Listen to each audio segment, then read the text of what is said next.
And welcome back to The Watchman, only right here on TBN. We're talking to Colonel Richard Kemp, Elliott Chodoff, about all the things going on in this crazy world of ours right now. Elliott, you're kind of at the epicenter right now of a lot of the world chaos, and that is the state of Israel. Israel is a peaceful, successful, sane place, an ocean of sanity in a sea of tyranny in the Middle East. Talk about how, and you've been a major in the IDF for years in the reserves, talk about how Israel serves as the first line of defense for Western civilization. Our first, in that context, disadvantage is proximity. We're right there. I speak to colleagues of mine in the US military in particular, occasionally even in the British. And one of our differences, if you will, vis-a-vis our enemies, is that yours are based, at least, they're not all there, but they're based halfway around the world from you. I can literally see mine from my backyard. I can stand in a place on the Golan Heights, look down, and see 60 different terrorist organizations visually from where I'm standing. 60 at Israel's doorstep. Well, there are actually more than that, but what I can see from one single point.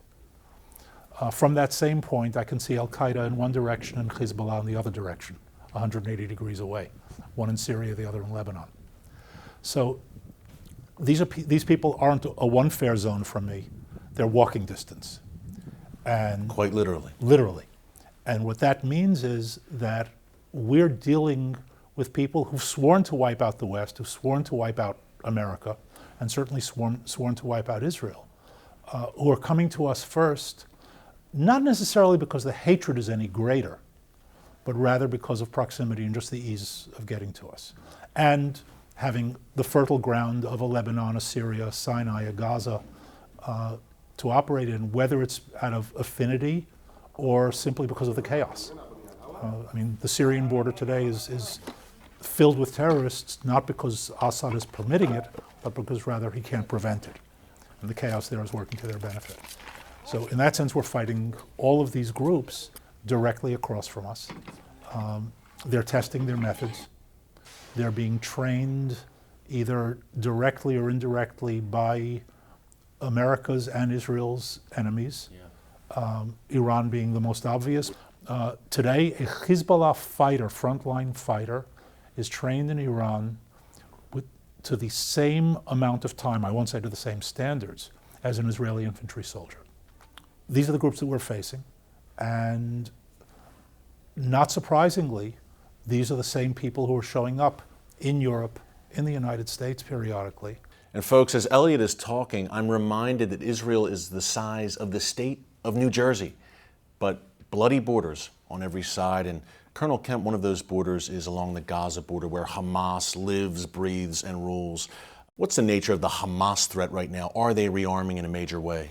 Well, I think Hamas is to an extent divided between their sort of military leadership and their political leadership. And consequently, they're not probably very likely to carry out a significant attack against Israel, which will trigger another conflict along the lines we've seen in recent years. That's not to say they won't carry on firing the odd missile here and there and carrying out the odd bomb attack, but I think they don't immediately pose the kind of threat that's going to lead directly to war. Let's not forget what Hamas is. Hamas is a group that is funded and is motivated and directed by Iran.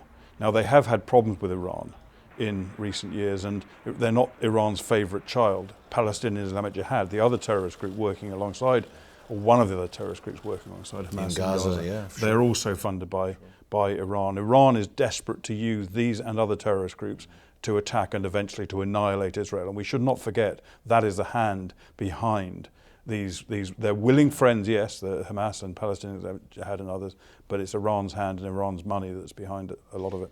Colonel Kemp, great point. Iran, the Iranian regime, masters of jihad by proxy. We're going to talk more about that Iran threat. Yes, they're still there. Yes, they're still driving for nuclear weapons and testing ballistic missiles on a regular basis. Iran, Hezbollah, Hamas, that axis, and what it means for you. After the break with our warrior panel here on The Watchman, it's CUFI, only on TBN. Stick around.